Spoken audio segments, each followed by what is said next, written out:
Governor Tamilisai రాజీనామా. Puducherry LG పదవికి కూడా ఆమె రాజీనామా చేశారు. సో ఆమెకు అదనపు బాధ్యతలు ఉన్నాయి. ఈ రెండు పదవులు ప్రధానంగా అయితే తెలంగాణ గవర్నర్గా ఆమె బాధ్యతలు నిర్వర్తిస్తున్నారు. రాష్ట్రపతికి సమర్పణ. అద్భుత రాష్ట్రానికి సేవ చేయడం ఆనందాన్నిచ్చింది. తెలంగాణ ప్రజలకు భావోద్వేగ లేఖ. ప్రజాసేవ కోసం తిరిగి వెళ్తున్నానని వెల్లడి. అంటే ఆమె ప్రజాసేవ కోసం అంటే ప్రత్యక్ష రాజకీయాల్లో రాబోతున్నారనమాట. మళ్ళీ గవర్నర్ తమిళిసై సౌందరరాజన్ తన పదవికి రాజీనామా చేశారు.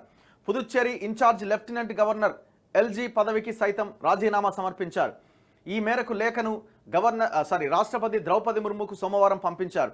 ఆమె 2019 సెప్టెంబర్ 1వ తేదీన తెలంగాణ రాష్ట్ర గవర్నర్గా నియమితులయ్యారు. 2021 ఫిబ్రవరి 16వ తేదీన పుదుచ్చేరి ఇన్ఛార్జ్ ఎల్జీగా అదనపు బాధ్యతలు చేపట్టారు. పోటీ చేసే అవకాశం.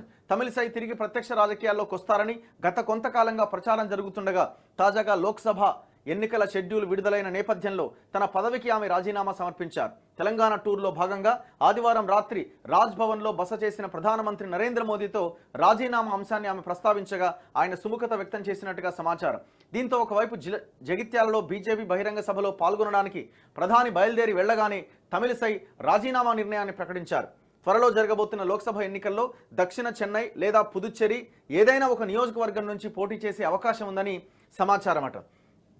సో సింపుల్గా ఈ గవర్నర్ వ్యవస్థ అన్నది కేంద్ర ప్రభుత్వంలో ఎవరు అధికారంలో ఉంటే వాళ్ళు డిసైడ్ చేసిన వాళ్ళే అక్కడ గవర్నర్లుగా ఉంటారు. మనం ఓపెన్గానే మాట్లాడుకోవాలి, అట్లనే ఉంటుంది.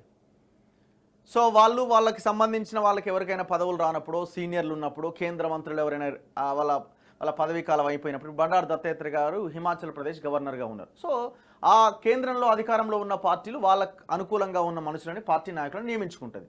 సో ఇప్పుడు ఆమెని ఎన్నికల్లో నిలబెట్టాలని బీజేపీ అనుకుంటున్నది. సో దెన్ ఇమీడియట్గా ఆమెను రాజీనామా చేయమన్నారు. ఆమె రాజీనామా చేసి పోటీ చేయబోతున్నది. సో వీళ్ళు మేము రిజైన్ చేసినాము, ప్రధానమంత్రి గారికి చెప్పినామని అన్నది ఏదో మనం మాట్లాడుకోవడానికి ఉంటుంది. బట్ ఎక్కడైనా కూడా ఎప్పుడైనా గతంలో కాంగ్రెస్ ఉన్నా ఇప్పుడు బీజేపీ ఉన్నా వాళ్ళు చెప్పిన ప్రకారంగా వాళ్ళు నడుచుకుంటూ ఉంటారు. తెలంగాణ గవర్నర్గా పనిచేసిన 4.5 సంవత్సరాల్లో ప్రజా సమస్యలపైన ఆమె చురుగ్గా స్పందించారు. ప్రభుత్వ నిర్ణయాలు ఆమోదించడం, తిరస్కరించడంలో తనదైన ముద్రను చాటారు. గిరిజనుల సమస్యల పరిష్కారానికి పలు కార్యక్రమాలు నిర్వహించారు. గత ఏడాది వరంగల్లో వరదలు ముంచెత్తిన సందర్భంగా గవర్నర్ హోదాలో ముంపు ప్రాంతాల్లో పర్యటించి రెడ్ క్రాస్ సంస్థ సహకారంతో బాధితులకు సాయం చేశారు. గత భారాస ప్రభుత్వానికి గవర్నర్కు మధ్య చోటు చేసుకున్న పలు వివాదాలు అప్పట్లో చర్చనీయాంశమయ్యాయి. 2023 డిసెంబర్లో కొత్తగా ఏర్పడ్డ ప్రభుత్వంతో తమిళిసై స్నేహపూర్వకంగా కొనసాగుతూ వచ్చారు. యాక్చువల్గా కేసీఆర్ ఎప్పుడు ఇంట్లో బండుకున్నా, ఫామ్ హౌస్లో బండుకున్నా ఈమె వల్ల ఆయనకి పెద్ద చికాకు ఉంటుండే, మధ్యలో నిద్రలేస్తాడు. ఆమె కోవిడ్ టైంలో ఒక డాక్టర్గా నిమ్స్ ఆసుపత్రి, మిగతా ఆసుపత్రులకు వెళ్ళి ఆమె సందర్శించి వచ్చింది. సార్ ఏమో ఇంట్లో పడినాడు. ఆయన తర్వాత తప్పక వెళ్లాల్సిన పరిస్థితి వచ్చింది. ముంపు ప్రాంతాల బాధితుల దగ్గరికి వెళ్ళి పరామర్శించింది. ఆమెను చాలా తీవ్ర స్థాయిలో అవమానించినారు కూడా ఒకానొక సందర్భంలో. ప్రోటోకాల్ లేకుండా ఆమె ఆ ప్రాంతానికి అక్కడికి వెళ్ళడానికి వెళ్ళగానే అక్కడి నుంచి మంత్రులు వెళ్ళిపోవడం, కలెక్టర్ కూడా వెళ్ళిపోవడం. సో చాలా పెద్ద వివాదం అయితే నడిచింది. చిరస్థాయిగా తెలంగాణపై ప్రేమ, తెలంగాణ ప్రజల పట్ల తన ప్రేమ చిరస్థాయిగా ఉంటుందని, అద్భుతమైన ప్రయాణంలో చిరస్మరణీయమైన జ్ఞాపకాలతో నిండిన హృదయంతో తాను రాష్ట్రాన్ని వీడుతున్నానని తమిళిసై తెలిపారు. రాజీనామా చేసిన అనంతరం చెన్నైకి వెళ్తూ తెలంగాణ ప్రజలను ఉద్దేశించి సోమవారం లేఖ విడుదల చేశారు. నేను తెలంగాణ గవర్నర్ పదవి నుంచి వైదొలుగుతున్నప్పుడు అనేక భావోద్వేగాల్లో మునిగిపోయా. ఈ అద్భుతమైన రాష్ట్రానికి సేవ చేయడం చాలా ఆనందం కలిగించింది.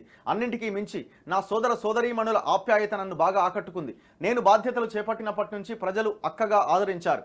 మీ అచంచలమైన మద్దతు, ప్రేమ, ఆప్యాయత ఎంతగా నా హృదయాన్ని తాకాయో నేను మాటల్లో పూర్తిగా వ్యక్తపరచలేకపోతున్నా.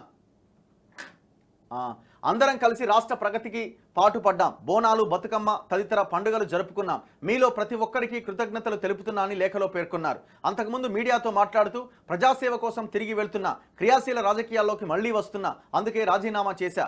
లోక్సభ ఎన్నికల్లో అధిష్టానం ఎక్కడ నిర్ణయిస్తే అక్కడి నుంచి పోటీ చేస్తా. రాజీనామా నిర్ణయం గురించి ప్రధాని మోదీ, హోంమంత్రి అమిత్ షాకు సమాచారం ఇచ్చా. నేనేం కోరుకుంటున్నానో వారికి తెలుసు అని చెప్పారు. 2019లో ఆమె బీజేపీ తమిళనాడు రాష్ట్ర అధ్యక్షురాలిగా బాధ్యతలు నిర్వర్తించారు. అదే ఏడాదిలో జరిగిన లోక్సభ ఎన్నికల్లో తూత్తుకుడి నియోజకవర్గం నుంచి పోటీ చేసి డిఎంకే అభ్యర్థి కనిమొళి చేతిలో ఓటమి పాలయ్యారు. సో ఇప్పుడు మళ్ళీ ఆమె పోటీ చేయబోతున్నట్టుగానే కనబడతా ఉన్నది.